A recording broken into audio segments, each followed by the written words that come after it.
Hi guys, welcome back to Uncharted Destiny. Today is a very big day because the project of the day is going to be attempting my epoxy countertops. So I will show you some of the ingredients that I have with me today and then I'll walk you through the process. Alright, so first off we have our epoxy, which is Stone Coat Countertop Epoxy. And this stuff is awesome. I've used a couple different epoxies and this one definitely is the best for countertops. It's nice and thick and it takes color really well. So that's what we'll be using today. It's a 1-to-1 ratio, so we have a part A, which is the epoxy, and then a part B, which is the hardener. Don't mind my duct tape. Mine came damaged in the mail, so I kind of had to act fast and slap some duct tape on it. Next, we have a mixing container to mix them in, some various mixing instruments, and something to chop the epoxy. Then we have a range of colors. So I'm going to be using some spray paints. I'm going to be using some mica powders. My mica powders are from Upstart Epoxy. And then we're going to be using some alcohol ink also to break up a film of black spray paint, which we are going to use to make kind of a marbled look. We also have a blowtorch, which we're going to use to pop some bubbles.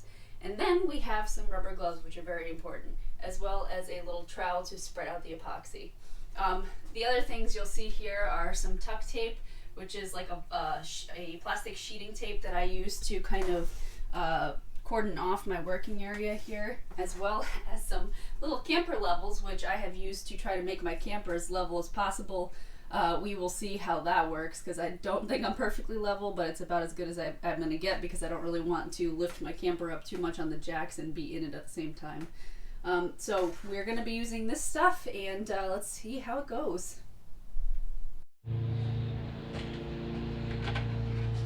Alright guys, so I mixed my epoxy up. I just did 1 quart of each.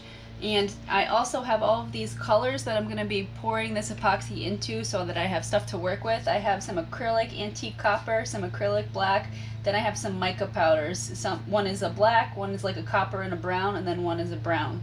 I also have a couple spray paints that I'm going to use, but I'm going to do those outside. So first off, let me pour some of this epoxy and hopefully not get it all over the place. I'm going to mix these up really well.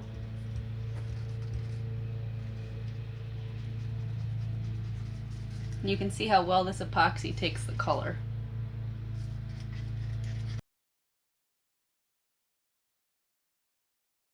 This is the copper acrylic paint.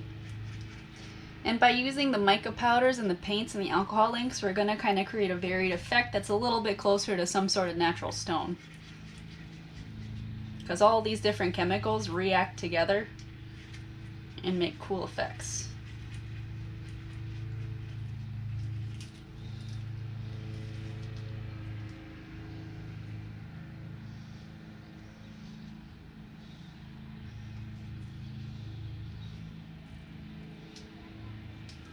Alright, I'm going to stop talking and turn my music on, and I'm going to give you guys a time lapse.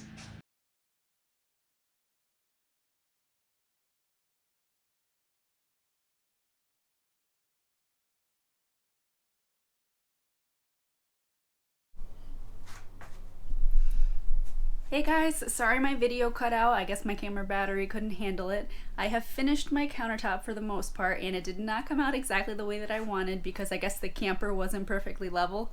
So even if it's off a tiny bit, the colors will run and it just makes it really hard. So it's not exactly what I wanted, but it still came out pretty cool. So check it out.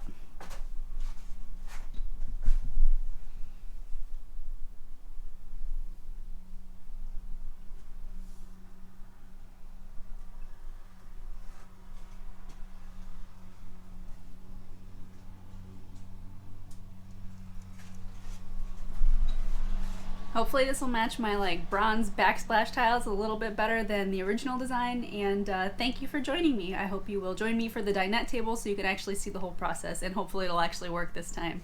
Bye guys.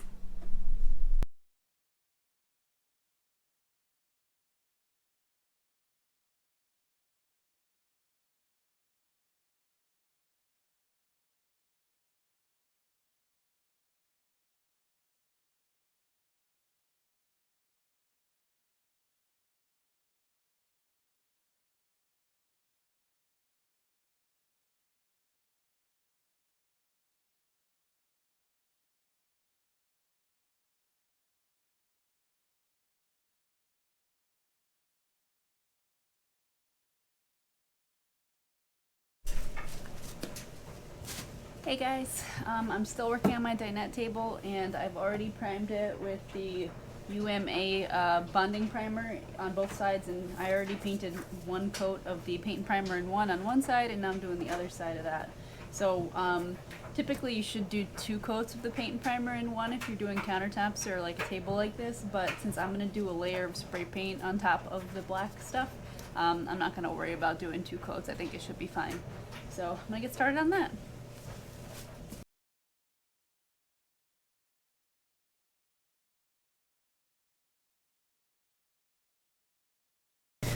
Alright, now we just have to wait a few hours for this to dry.